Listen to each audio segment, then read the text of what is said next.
First step, dapat meron kayong plastic cups at rope na may kulay na naaayon sa inyong gusto.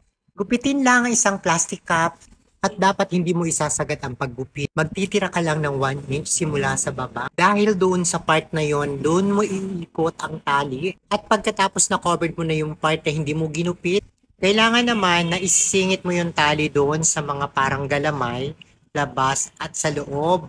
Kailangan mo lang siyang i-adjust para hindi magkaroon ng space. At kung alam mong okay na yung nasa labas, kailangan ma-check mo din ang nasa loob kung pantay-pantay yung mga tali para may ma-i-adjust ka kung merong mga space. Kailangan kasi dito ma-covered mo ng tali ang buong part ng plastic cup. At pag okay na lahat, mapapansin nyo na magkakaroon siya ng hugis basket na maliit. At pag nakita nyo na covered na talaga lahat, kailangan nyo ng putulin ng tali. Ipipress nyo nga lang pala yung pinakandulo na walang tali. Check yung mabuti, kailangan walang space. At kapag okay na, gagamit kayo dito ng double-sided tape. Reminder na pag maglalagay kayo ng double-sided tape, kailangan may allowance. Merong nakaangat dahil tutupiin nyo ito. Iikot nyo lang dito yung lace na napili ninyo hanggang sa makovered lahat. At kung covered na ng lace, kailangan nyo nang tupiin. Kagaya ng sinabi ko kanina na may nakaangat na tape.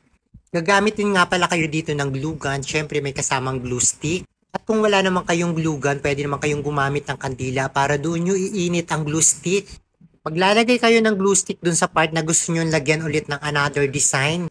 Nakadepende na sa inyo kung gusto nyo lace or yung mga beads o pwede rin pearl.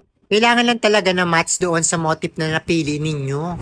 At kung satisfied na kayo sa design na gusto nyo at okay na talaga siya, gagamit naman kayo dito ng tamang laki lang ng alambre na siyang magiging handle. Balutan nyo lang ng tali ang alambre. Kailangan lang na kung anong kulay yung nailagay nyo sa basket, yun din yung kulay na ibabalot nyo sa alambre. At syempre nakadepende na naman sa inyo yan kung anong gusto nyo design sa handle. Syempre mas maganda na may sarili kayong disenyo. Kaya advantage talaga kung ikaw ay isang creative.